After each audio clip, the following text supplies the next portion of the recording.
د لغمان ولایت د تودو سیمو په 241 ښوونځیو کې د زده کوونکو کلنۍ ازموینه پیل شوې. د لغمان ولایت د تودو سیمو په 241 ښوونځیو کې د زده کوونکو کلنۍ ازموینې پیل شوې. د ازموینې د پیل په مراسمو کې چې نن چهارشنبه د غبرګولي په لومړۍ نیټه له غرمې وړاندې ترسره شول، پر مهال مرستیال والي الحاج شهزاده مظلومیار، بشري سرچینو رئیس سرحدي ځواک پوهنې رئیس عبدالله حمیدي، د دې ریاست ځینې کارکوونکو، استادانو او یو شمېر زده کوونکو ګډون کړی و. د لغمان ولایت د پوهنې رئیس عبدالله حمیدي میلمنو ته د ښه راغلاست ترڅنګ له دوی مننه وکړه چې د تودو سیمو د ښوونځیو د کلنۍ ازموینې په مراسمو کې ګډون وکړ.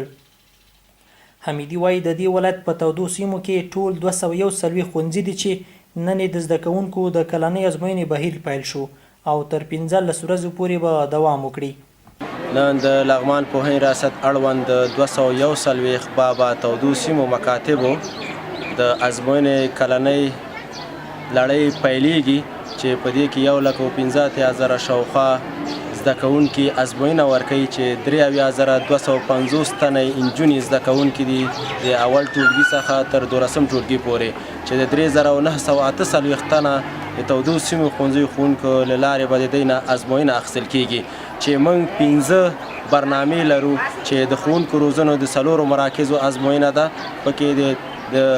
اسلامي زده کړو د 15 مراکزو، د عمومي زده کړو د 214 ښوونځیو، د تخنیکي او مسلکي زده کړو د 7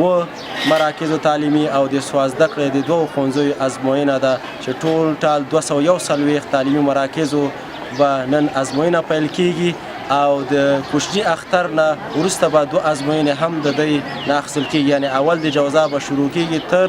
21 د جوزا به دغه ازموینې لړۍ پای ته رسیږي. د پوهنې رئیس زیاتوي چې له دغې ډلې څخه په تودو سیمو کې ټول 1,15,000 زده کوونکي زده کړې کوي، چې له ډلې 73,250 تنه نجونې په زده کړو بوختې دي. هغه له استادانو او زده کوونکو څخه غوښتنه وکړه چې د ازموینې پر مهال د شفافیت ته ځانګړې پاملرنه وکړي.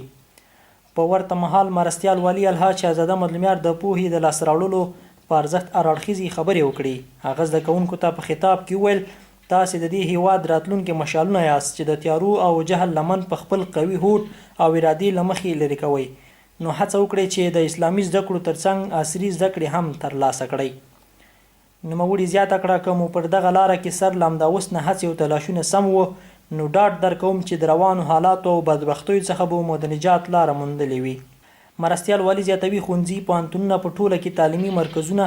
د فکري جوړېدنې او هیواد د آبادۍ یوازینی مرکزونه دي، نو ښوونکو ته پکار ده چې د خپلو زده کوونکي د نورو زده کړو ترڅنګ د دوی په ذهنیت جوړېدنه پراخ کار وکړي. هغه زیاته کړه، تعلیمي مرکزونه او بنسټونه دي د زده کوونکو او زده کړیالانو د ښوونې او روزنې او په سالمه توګه د فکري رغونې پورې محدود پاتې شي او له سیاسي، تنظیمي او نورو توپیري چلندونو په کلکه ډډه وشي. مظلومیار د پوهنې رئیس او ښوونکو ته دنده وسپارله چې هره ورځ دې د ازموینې د صحنې تنظیم او شفافیت ته ځانګړې پاملرنه وکړي او د ازموینې صحنې ته دې د ټاکل شوي اهیت څخه نور خلک نه پرېښودل کیږي. هغه ټولو زده کوونکو ته په ازموینه کې د هر ډول شفافیت د ډاډ ورکولو ترڅنګ په ازموینه کې د لوړو نمرو د اخیستلو هیله څرګنده کړه.